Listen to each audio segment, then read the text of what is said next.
So student start करते हैं हमारा answer sorry question number 4।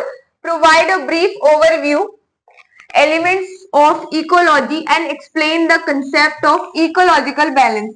Ecological balance के कंसेप्ट को हमें समझाना है, ठीक है, और ऐसे एलिमेंट्स को ओवरव्यू करना है जो इकोलॉजी पे ध्यान देते हैं। Discuss the potential consequences of ecological imbalance and their implication for hospital administration.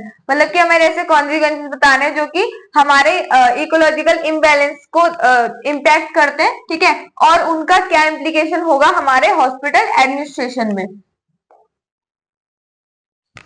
Elements of ecology, organisms, different species and there interaction. मतलब कि डिफरेंट स्पीशीज जो होती है, आइदर वो एनिमल हो, ठीक है, आइदर वो इंसेक्ट्स हो या फिर ह्यूमन बींग्स हो, डिफरेंट स्पीशीज और उनका इंटरेक्शन जो है इकोलॉजी के अंदर आता है। Population, group of individual and their and group of individual of the same species. तो पॉपुलेशन किसको कहेंगे? सेम स्पीशी का एक पूरा ग्रुप, ठीक है।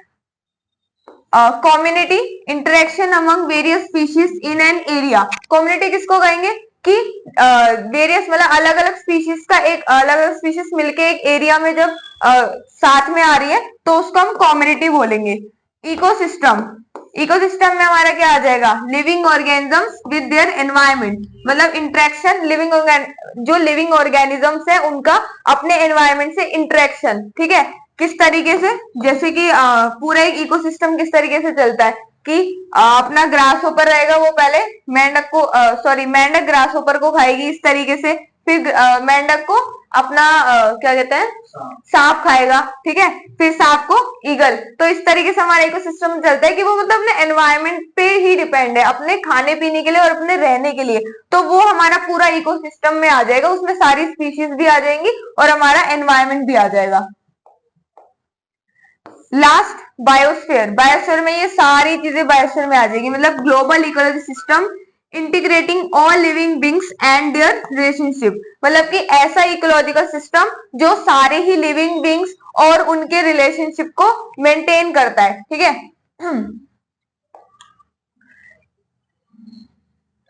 इकोलॉजिकल बैलेंस, नेक्स्ट हमसे पूछा है इसमें इकोलॉजिकल बैलेंस। इकोलॉजिकल बैलेंस क्या होता है हमारा? Refers to the equilibrium between organism and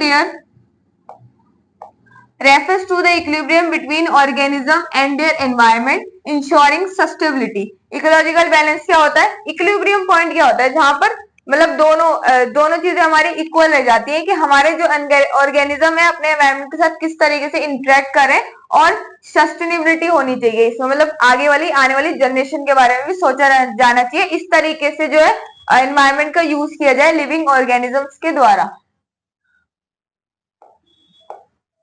consequences of ecological imbalance. Consequences क्या रहेंगे कि जिससे हमारे इकोलॉजिकल इम्बैलेंस होता है, मतलब अपना इकोलॉजिकल में हमारा इम्बैलेंस आता है, ठीक है।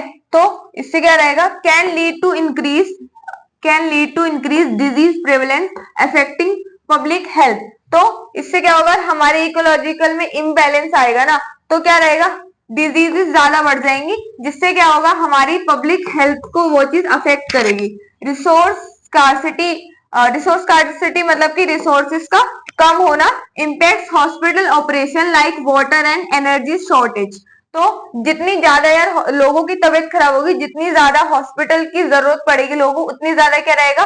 वाटर और एनर्जी की ना शॉर्टेज होगी। Okay. Implication for hospital administration. इसका हॉस्पिटल एडमिनिस्ट्रेशन के लिए क्या रोल रहेगा? Increase cost in managing resources and waste. अगर इकोलॉजिकल इम्बैलेंस है तो क्या रहेगा कि कॉस्ट बढ़ जाएगी, ठीक है, और क्या रहेगा? रिसोर्सेज को मैनेज करने में और वेस्ट को मैनेज करने में ना थोड़ी सी डिफिकल्टीज आएंगी। Greater need for sustainable practice to mitigate ecological impact. So क्या रहेगा? इसके लिए हमें ना अगर जितनी ज्यादा इकोलॉजिकल इम्बैलेंस होगा उतना ज्यादा हमें आगे आने वाली सस्टेनेबल प्रैक्टिस पे ज्यादा से ज्यादा ध्यान देना होगा और इकोलॉजिकल इम्पैक्ट को देखना पड़ेगा, ठीक है। और इस पे तो ये हमारा आंसर था, ठीक है, जिसके अंदर हमारे इकोलॉजिकल बैलेंस के बारे में बताया गया था और उसका इम्पैक्ट।